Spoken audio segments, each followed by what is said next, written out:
Hello aspirants, welcome back.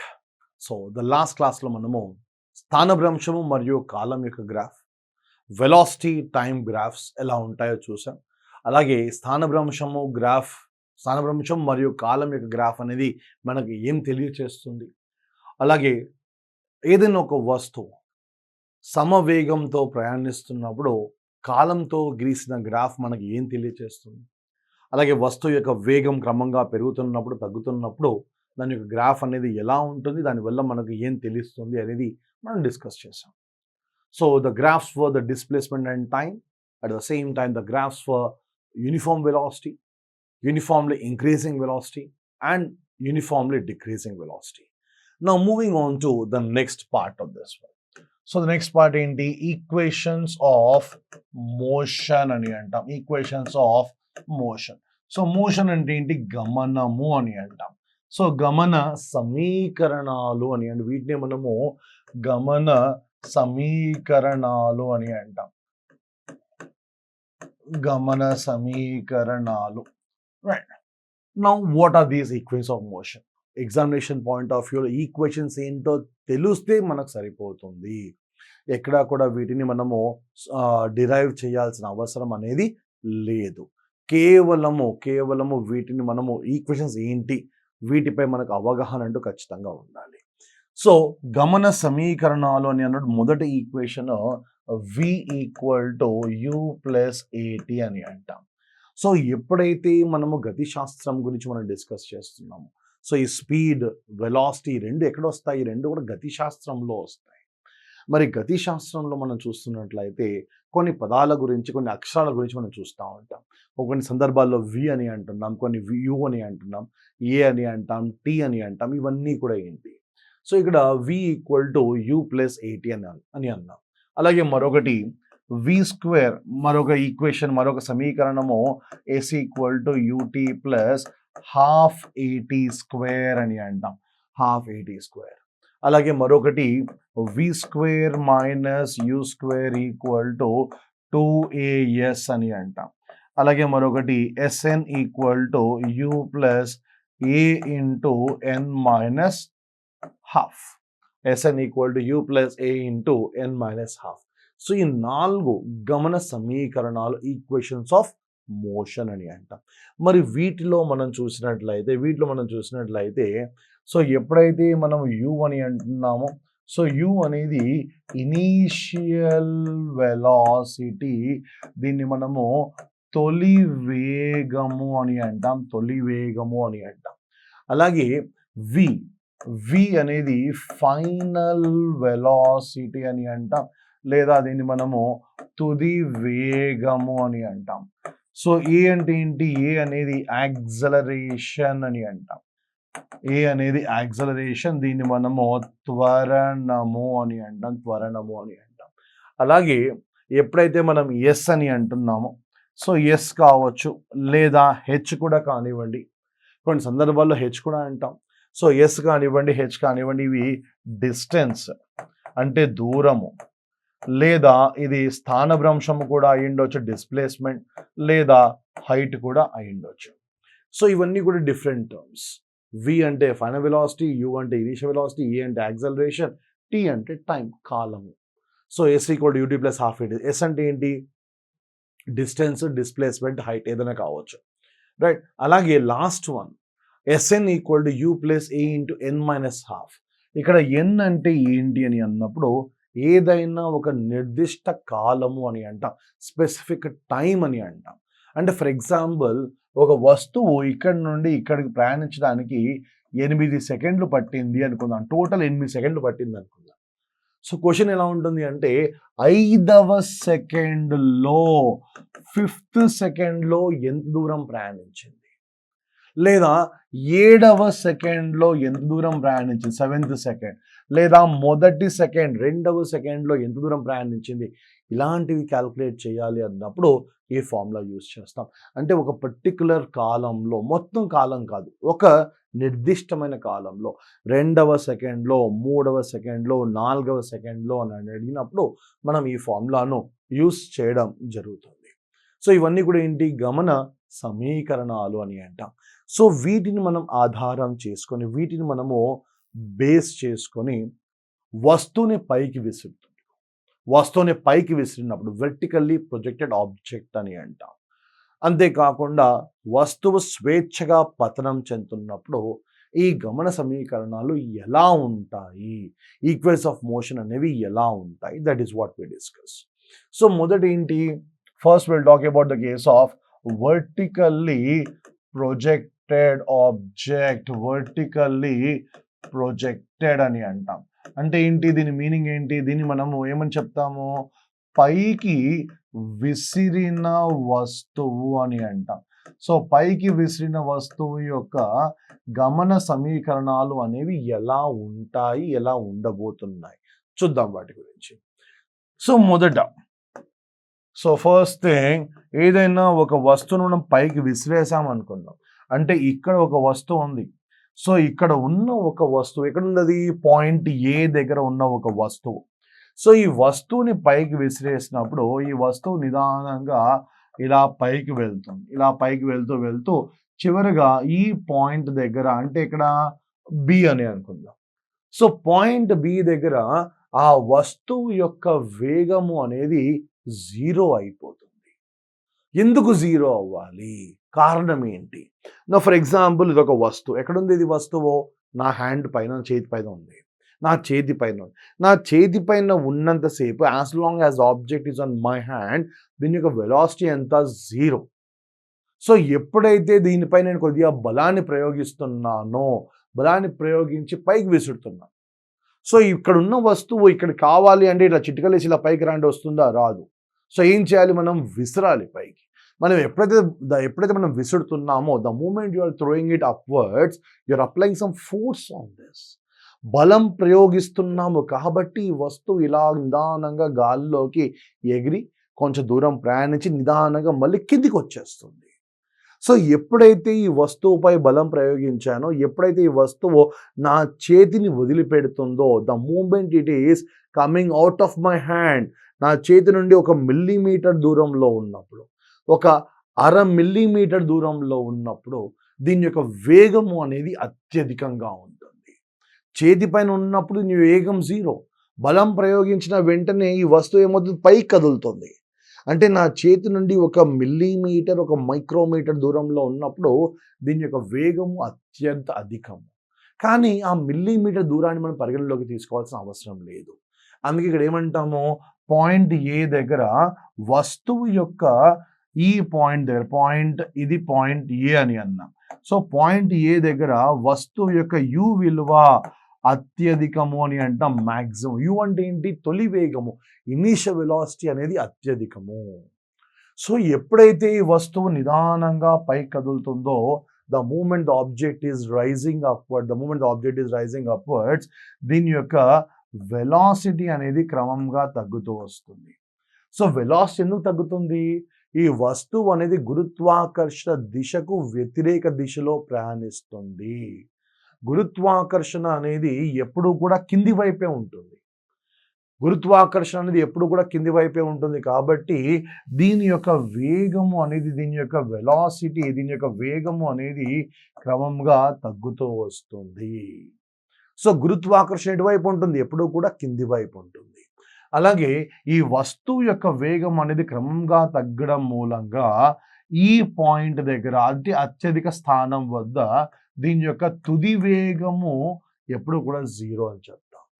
So పైకి విసిరిన వస్తువు యొక్క తొలి వేగము అత్యధికము, తుది వేగం ఎంత అవుతుంది? 0 అవుతుంది. పైకి విసిరిన వస్తువు యొక్క తొలి వేగమేమో అత్యధికము, తుది వేగమేమో 0. ఎందుకు 0 అవుతుంది అని అన్నప్పుడు, వస్తువు పైకి వెళ్ళేటప్పుడు గురుత్వాకర్షణ దిశకు వ్యతిరేక దిశలో వెళ్తుంది కాబట్టి దీని యొక్క వేగం నిదానంగా తగ్గుతూ చివరగా అత్యధిక స్థానం చేరుకునేటప్పటికీ దీని యొక్క వెలాసిటీ అనేది 0 అయిపోతుంది. It becomes equal to 0. అలాగే ఈ వస్తువు అనేది ఇక్కడ పైకి కదులుతుంది కాబట్టి దీని యొక్క యాక్సలరేషన్, సో దీని యొక్క త్వరణము మనము -g తీసుకుంటాం. a equal to -g. మరి ఇక్కడ g అంటే ఏంటి అని అన్నప్పుడు, యాక్సలరేషన్ డ్యూ టు గ్రావిటీ అని అంటాము. యాక్సలరేషన్ డ్యూ టు గ్రావిటీ అని, గురుత్వాకర్షణ త్వరణము అని అంటాం, గురుత్వాకర్షణ త్వరణము అని అంటాం. So acceleration due to gravity. So ఇక్కడ మైనస్ జీ ఎందుకు తీసుకోవాలి అని అంటే వస్తువు గురుత్వాకర్షణకు వ్యతిరేక దిశలో ప్రయాణిస్తుంది కాబట్టి జీ విలువ మనము నెగటివ్ తీసుకుంటాం. జీ విలువ నెగటివ్ తీసుకుంటాం. వస్తువేమో పైకి కదులుతుంది, అలాగే గురుత్వాకర్షణ ఏమో కింది వైపు ఉంది కాబట్టి జీ విలువ అనేది మైనస్. మరి ఈ వాల్యూస్ని మనం దృష్టిలో పెట్టుకొని సో గమన సమీకరణాల్లో ఈక్వేషన్ ఆఫ్ మోషన్లో మూడవది మనం చూసినట్లయితే v square minus u square equal to 2as అని అన్నాం. V square minus u square equal to 2as ఆ ఫామ్లో ఇక్కడ యూజ్ చేద్దాం. So v square minus u square equal to 2as. So దేని గురించి? పైకి విసిరిన వస్తువు గురించి మాట్లాడుతున్నాం.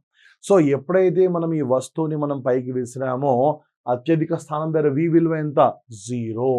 అత్యధిక స్థానం వద్ద వి విలువ 0 మైనస్, అలాగే యు విలువ సో తొలి వేగం ఎంత? అత్యధికము అని అంటున్నాం. సో కాబట్టి సింపుల్గా యు అనే రాస్తాము.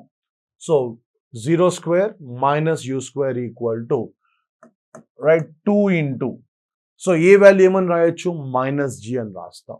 So minus g into s స్థానంలో హెచ్ అని రాద్దాం. ఎందుకంటే వస్తువుని మనం పైకి విసిరేస్తున్నాం కాబట్టి కొద్ది దూరం వెళ్తుంది కాబట్టి హైట్ అని అంటాం. సో ఇప్పుడు ఏమవుతుంది? ఇది minus u square equal to minus 2gh అవుతుంది. ఆ మైనస్ మైనస్ రెండు క్యాన్సిల్ చేస్తే సో అప్పుడు ఏం రాయొచ్చు దీన్ని మనము? You square equal to 2gh. So దీన్ని మనము రీఆర్డర్ చేసినప్పుడు H equal to u square by 2g.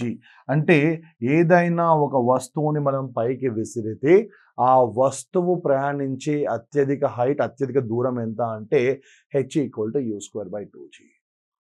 So ఈ ఫార్ములా మనం గుర్తుపెట్టుకుంటే ఇదంతా సబ్స్టిట్యూట్ చేయకుండా డైరెక్ట్గా ఇక్కడ చేసుకుంటాం. H equal to u square by 2g. దేనికి? ఇది పైకి విసిరిన వస్తువుకి సంబంధించి, పైకి విసిరిన వస్తువుకు సంబంధించి.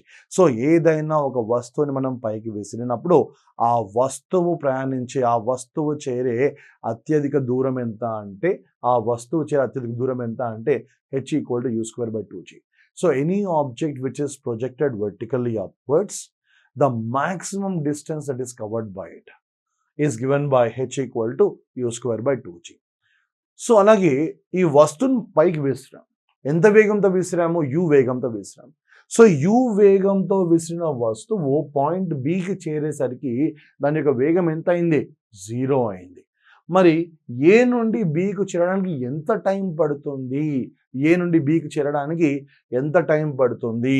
సో అది ఎలా టైం క్యాల్కులేట్ చేయాలి? టైం ఎలా క్యాల్కులేట్ చేస్తాము? v equal to you plus ఏటీ. ఇది ఒక ఫార్ములా. ఫస్ట్ సమీకరణం ఈక్వేషన్ ఆఫ్ మోషన్లో గమన సమీకరణాల్లో మొదటిది v equal to you plus ఏటీ.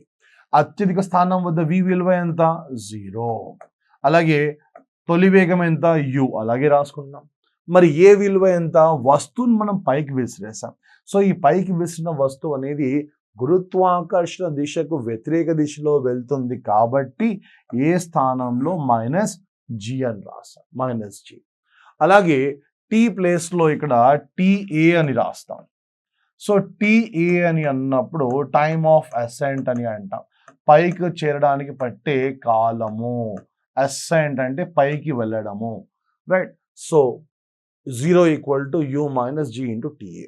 మనం దీన్ని రీఆర్డర్ చేసినప్పుడు ఏమని రాయొచ్చు? T a equal to u by g, t a equal to u by g అని రాస్తాం, రైట్? సో దేనికి? ఇది ఒక పైకి విసిరిన వస్తువుకి సంబంధించిన రెండు ముఖ్యమైన సమీకరణాలు. ఒకటి h equal to u square by 2g, అలాగే t a equal to u by g అని అంటాం.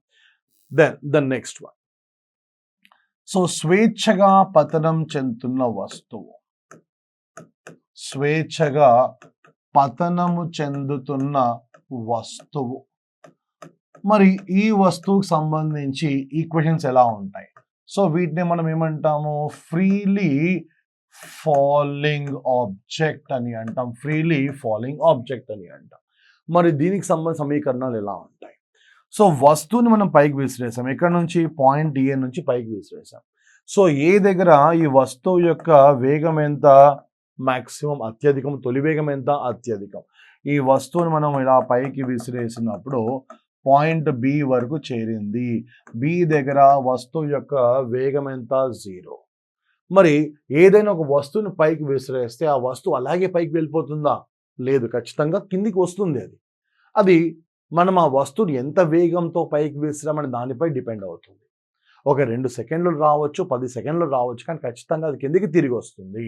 సో ఎప్పుడైతే ఈ వస్తువు అనేది మళ్ళీ తిరిగి రావడం మొదలు పెడుతుందో, తిరుగు ప్రయాణం అనేది ఎప్పుడైతే స్టార్ట్ అవుతుందో, సో అత్యధిక స్థానం వద్ద మ్యాక్సిమం పాయింట్ దగ్గర వస్తువు యొక్క తొలి వేగం అనేది ఎప్పుడూ కూడా ఈక్వల్ టు 0 అని అంటాం. వస్తువు యొక్క తొలి వేగం అనేది ఎప్పుడు కూడా ఇక్కడ ఏమని రాస్తాము, బి, మ్యాక్సిమం పాయింట్ ఇది బి, దీని దగ్గర తొలి వేగం ఎంత, 0. సో ఈ వస్తువు ఎలా ప్రయాణిస్తుంది అని అన్నప్పుడు కింది వైపు ప్రయాణిస్తుంది. అంటే వస్తువు గురుత్వాకర్షణ దిశలో ప్రయాణిస్తుంది. జి అనేది ఎప్పుడూ కూడా కింది వైపు ఉంటుంది. సో వస్తువు గురుత్వాకర్షణ దిశలో ప్రయాణిస్తుంది కాబట్టి దీని యొక్క వేగము అనేది, దీని యొక్క వెలాసిటీ అనేది నిదానంగా పెరుగుతుంది. ఎందుకు, ఇక్కడ వస్తువు అనేది గురుత్వాకర్షణ దిశలో ప్రయాణిస్తుంది కాబట్టి వేగం పెరుగుతుంది. ఇంతకుముందు కేసులో ఏమైంది, వస్తువు అనేది గురుత్వాకర్షణ దిశకు వ్యతిరేక దిశలో ప్రయాణించింది కాబట్టి దాని యొక్క వేగం అనేది తగ్గింది. కానీ ఇక్కడ మాత్రం గురుత్వాకర్షణ దిశలో ప్రయాణిస్తుంది కాబట్టి దీని యొక్క వేగం అనేది క్రమంగా పెరుగుతుంది. సో ఈ పాయింట్ దగ్గర, అంటే పాయింట్ ఏ దగ్గర లేదా భూమిపై పడక ముందు 1 మిల్లీమీటర్, 1 మైక్రోమీటర్ దూరంలో, నా చేతిని టచ్ చేయడానికి 1 మిల్లీమీటర్ దూరంలో దీని యొక్క వేగము అనేది అత్యధికము అని అంటాం. కానీ ఆ మిల్లీమీటర్, మైక్రోమీటర్ దూరాన్ని మనం పరిగణలోకి తీసుకోవాల్సిన అవసరం లేదు కాబట్టి పాయింట్ ఏ దగ్గర దీని యొక్క వేగం ఎంత, అత్యధికము అని అంటాం. సో స్వేచ్ఛగా చలిస్తున్న ఒక వస్తువు తీసుకుంటే, స్వేచ్ఛగా పతనం చెందిన వస్తువు తీసుకుంటే దాని యొక్క తొలి వేగం అనేది ఎప్పుడు కూడా 0. అలాగే పైకి విసిరిన వస్తువు యొక్క తుది వేగము 0 అని అంటాం. పైకి విసిరిన వస్తువు యొక్క త్వరణము -g అని అంటాము. స్వేచ్ఛగా పతనం చెందిన వస్తువు యొక్క త్వరణము అనేది +g. ఎందుకు, ఇక్కడ వస్తువు అనేది గురుత్వాకర్షణ దిశలో ప్రయాణిస్తుంది కాబట్టి దీని యొక్క వేగం పెరుగుతుంది కాబట్టి a = +g అని అంటాం.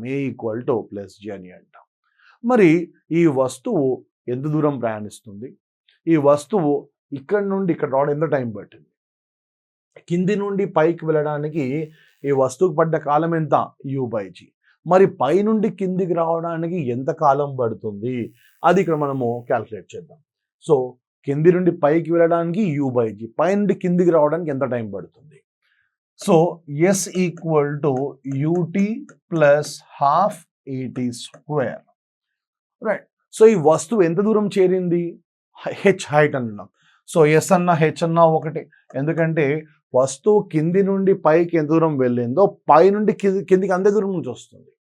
సో మనం ఒక వస్తువుని విసిరేసాం, ఆ వస్తువు 10 మీటర్ల వరకు చేరింది. కిందికి వచ్చేటప్పుడు ఆ 10 మీటర్ల నుంచే కిందికి వస్తుంది, కానీ 11వ మీటర్ నుంచి, 12వ మీటర్ నుంచి లేదా 8 మీటర్ల ఎత్తు నుండి కిందికి రాదు కదా. అంటే కింది నుండి పైకి ఎంతవరకు వెళ్ళిందో మళ్ళీ అక్కడి నుండి తిరిగి వస్తుంది. సో కింది నుండి పైకి ఎంత దూరం ఉంది, హెచ్ అని అన్నాం. సో ఇక్కడ నుండి ఇక్కడకు ఇది హెచ్ అని అవుతే ఇక్కడ నుండి ఇక్కడ కూడా ఇది హెచ్ అవుతుంది. కాబట్టి ఎస్ ప్లేస్లో ఏమని రాశాను, హెచ్ అని రాశాను. అలాగే స్వేచ్ఛగా పతనం చెందుతున్న వస్తువు కాబట్టి తొలి వేగం ఎంత, 0. సో 0 × t, 0 రాయాల్సిన అవసరం లేదు. 1/2 ఇంటూ ఏ ప్లేస్లో ఏమని రాయొచ్చు, g అని రాయొచ్చు. అలాగే టీ ప్లేస్లో ఇక్కడ టీడీ అని రాశాను. టీడీ అంటే ఏంటి అని అన్నప్పుడు టైమ్ ఆఫ్ డిసెంట్ అని అంటాం. టైమ్ ఆఫ్ డిసెంట్, కిందికి చేరడానికి పట్టు కాలము, DESCENT, కిందికి చేరడానికి పట్టే కాలము టైమ్ ఆఫ్ డిసెంట్. అసెంట్ అంటే పైకి, డిసెంట్ అంటే కిందికి. h = 1/2 g × td². ఇంతకుముందు కేసులో మనకు h విలువ ఎంత వచ్చింది, u² / 2g. ఆ వస్తువు ఎంత దూరం అయితే కింది నుంచి పైకి వెళ్ళిందో అంతే దూరం నుండి తిరిగి వస్తుంది. కాబట్టి ఇక్కడ h ప్లేస్లో u²/2g అని రాస్తాను. Right, u²/2g equal to 1/2 into ఇదంతా మల్టిప్లై చేయాలి, లేదా సింపుల్గా g ఇంటూ td²/2 అని రాస్తాం. ఈ 2 క్యాన్సిల్ అయిపోతే ఈ జీని మనం ఇక్కడ కిందికి తీసుకొచ్చాం అనుకోండి, then in that particular case ఏమని రాయొచ్చు దాన్ని మనము. So then in that particular case that particular thing can be written as u² ఆ జీని కిందికి తీసుకొచ్చాం కాబట్టి u²/g² అని రాస్తాం. దట్ ఈస్ ఈక్వల్ టు ఏమవుతుంది, ఇది td². మనకు కావాల్సింది ఏంటి, td కావాలి. td అంటే ఏంటి, కిందికి రావడానికి ఎంత టైం పట్టిందో అది కావాలి. సో td ఈక్వల్ టు రెండింటికి రూట్ తీసుకుంటే u/g. సో ఏదైనా ఒక వస్తువు కింది నుండి పైకి వెళ్ళడానికి పట్టే టైం u/g. అలాగే ఆ వస్తువు అదే ఎత్తు నుండి మళ్ళీ పై నుండి కిందికి తిరగడానికి పట్టే టైం u/g. అంటే కింది నుండి పైకి వెళ్ళి పైకి నుండి కిందికి రావడానికి పట్టే టైం ఎంత, u/g. అలాగే ఇది u/g అంటే మొత్తం టైం ఎంత అవుతుంది, మొత్తం టైము 2u/g అవుతుంది. టోటల్ టైం tu/g అని 2u/g టోటల్ టైం ఎంత, 2u/g అని అంటాం. కింద నుంచి పైకి u/g, పై నుండి కిందికి u/g. రైట్. సో ఇవి ఈక్వేషన్స్ ఆఫ్ మోషన్. వేటికి, పైకి విసిరిన వస్తువు వర్టికల్ ప్రొజెక్ట్ ఆబ్జెక్ట్, అలాగే స్వేచ్ఛగా పతనం చెందిన వస్తువు ఫ్రీలీ ఫాలింగ్ ఆబ్జెక్ట్కి సంబంధించి. Right. At the same time most important, గుర్తుపెట్టుకోవాల్సిన మోస్ట్ ఇంపార్టెంట్ థింగ్ ఏంటి అని అన్నప్పుడు h = u²/2g ఫార్ములా యూజ్ చేసిన, ti = u/g ఫార్ములా యూజ్ చేసిన, td = u/g ఫార్ములా యూజ్ చేసిన, ఎక్కడ కూడా g విలువ నెగటివ్ కానీ నెగటివ్ తీసుకోకూడదు. రైట్. కారణం ఏంటి అన్నప్పుడు g విలువ నెగటివ్ తీసుకున్నాము, u విలువ 0 తీసుకుంటేనే మనకి ఇవన్నీ సబ్స్టిట్యూట్ చేశాక మనకి ఫార్ములాలు అంటూ వస్తున్నాయి. కాబట్టి మళ్ళీ ఎక్కడ పాజిటివ్ కానీ నెగటివ్ కానీ తీసుకోవాల్సిన అవసరం లేదు. g విలువ 9.8 తీసేసుకోవచ్చు. సో ఏదైనా ఒక వస్తువు, for example car moving on the road అని అంటాడు. Car moving on the road అని అన్నప్పుడు అక్కడ త్వరణము ఇస్తాడు లేదా మనం కనుక్కుంటాము. కానీ పైకి విసిరిన వస్తువు లేదా స్వేచ్ఛగా పతనం చెందిన వస్తువు ఇక్కడ ఇది గురుత్వ త్వరణము కాబట్టి క్వశ్చన్లో ఇవ్వకున్నా కూడా మనం 9.8 మీటర్/సెకండ్² తీసుకోవచ్చు. కేవలము పైకి విసిరిన వస్తువుకి కానివ్వండి, కిందికి స్వేచ్ఛగా పతనం చెందిన వస్తువు కానివ్వండి, వీటికి మనము g విలువ 9.8 తీసుకోవచ్చు. ఒక బస్సు, ఒక కారు, ఒక వ్యక్తి, సో వీటికి త్వరణము క్యాల్కులేట్ చేసేటప్పుడు ఏ విలువ ఇవ్వచ్చు, ఇవ్వకపోవచ్చు. ఇవ్వకపోతే మనం కనుక్కుంటాం. రైట్. ఇస్తే అది ఎంత ఇస్తారో అంతే మనం తీసుకుంటాం. అంతేకాని ఎప్పుడు కూడా 9.8 ప్రతిసారి తీసుకోవడానికి ఆస్కారం అంటూ లేదు. No chance. We cannot take g value 9 always. Only in case of vertical project object, only in case of freely falling object g value is 9.8. In rest of the cases it will be specified or else we have to calculate that one. Right. So this is about the case of the equations of motion. Then the last thing in case of kinematics, that is projectile అని అంటాం. projectiles లేదా projectile motion అని కూడా అంటాం. So దీన్ని మనము ప్రక్షేపకము అని అంటాం. మరి ప్రక్షేపకము అంటే ఏంటి, సో ప్రొజెక్టైల్స్ అంటే ఏంటి, ఇంతకు మనం డిస్కస్ చేసాం. సో ఏదైనా ఒక వస్తువుని మనం పైకి విసిరేసాం. సో పైకి విసిరేసిన వస్తువు అనేది ఈ హారిజాంటల్తో మనం చూసినట్లయితే, క్షితిజ సమాంతరంతో మనం పోల్చినట్లయితే ఇది ఎప్పుడూ కూడా 90 డిగ్రీల కోణం చేస్తుంది. A vertically projected object will always make an angle of 90 degrees with horizontal. So పైకి విసిరిన వస్తువు క్షితిజ సమాంతర దిశకు ఎంత కోణం చేస్తుంది అని అన్నప్పుడు ఎప్పుడూ కూడా 90 డిగ్రీలు అని అంటాం. సో ఏదైనా ఒక వస్తువును పైకి విసిరేసాం.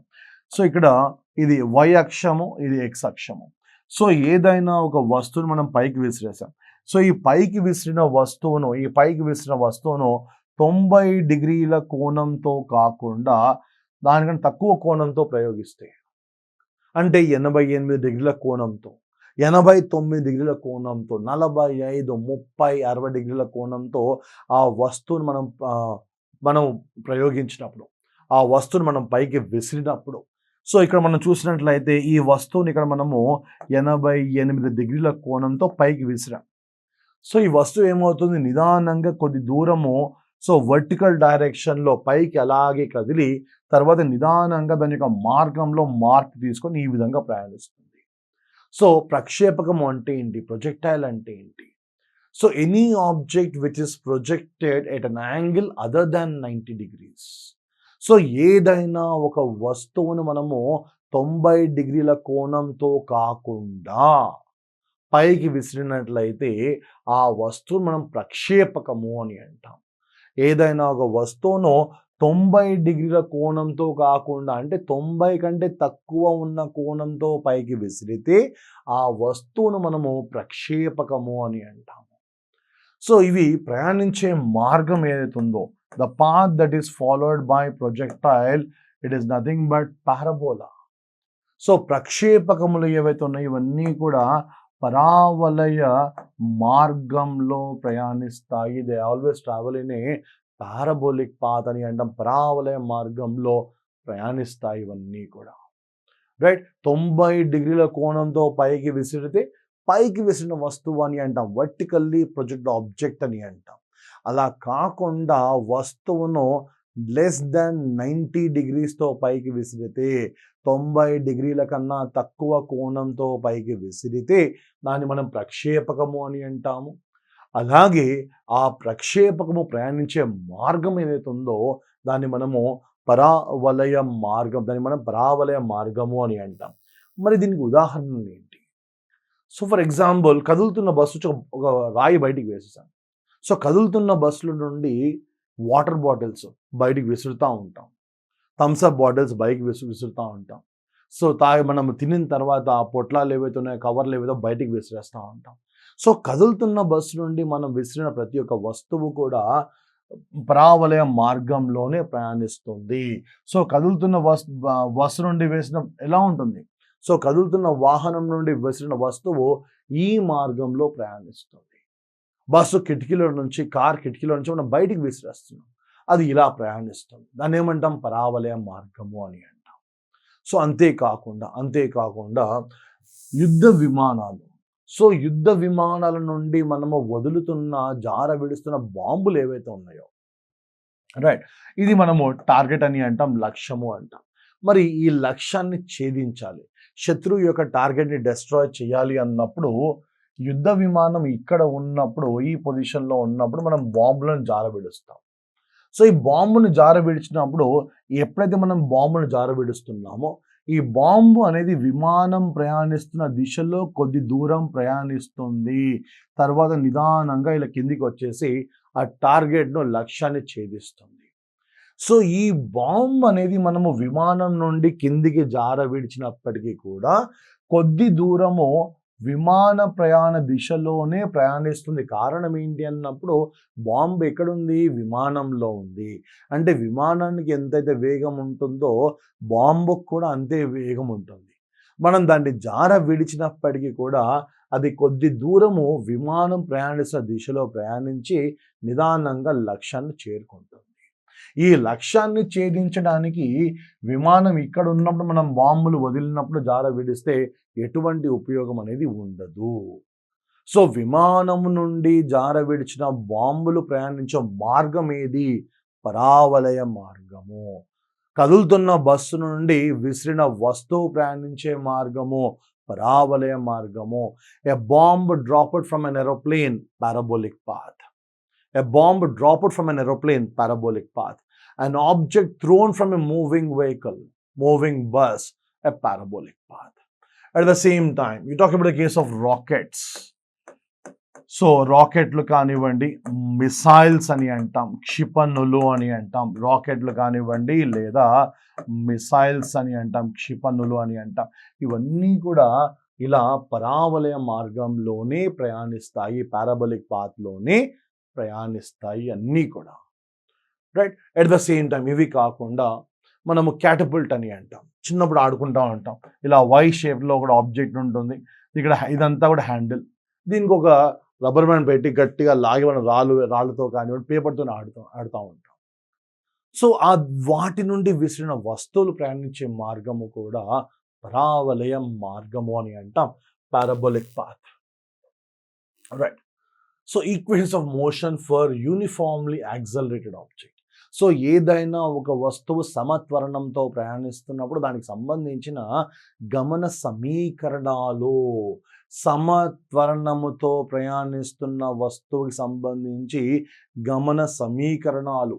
So v equal to u plus a t, s equal to ut plus half a t square, v square minus u square equal to 2as, అలాగే sn equal to u plus a into n minus half.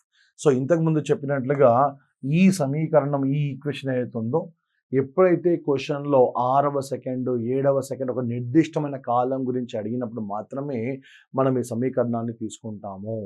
Right. మిగతా కేసెస్లో మొదటి మూడు ఉపయోగించి తొలి వేగము, తుది వేగము, త్వరణము, దూరము, ఎత్తు, కాలము ఇవన్నీ కూడా మనం కనుక్కోవడం జరుగుతుంది.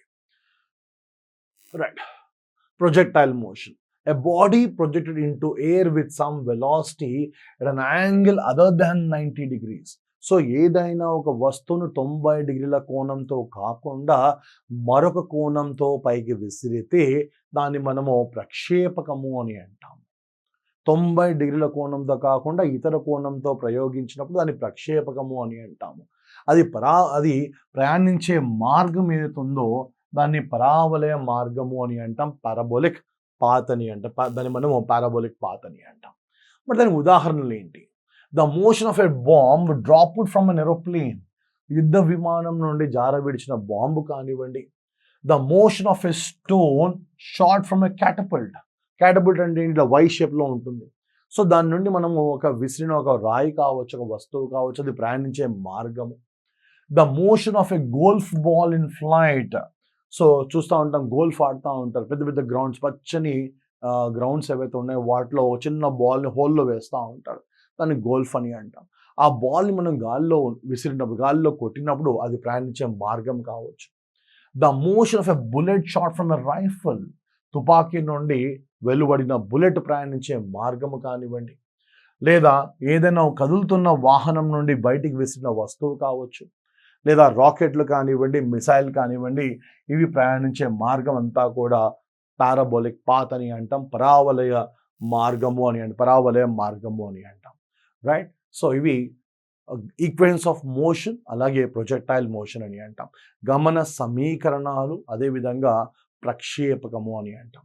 సో నెక్స్ట్ క్లాస్లో, నెక్స్ట్ వీడియోలో మనము ఈ ఈక్వేషన్స్ ఆఫ్ మోషన్కి సంబంధించి, గమన సమీకరణాలకు సంబంధించి కొన్ని ప్రాబ్లమ్స్ ఏవైతే ఉన్నాయో వాటి గురించి డిస్కస్ చేద్దాం.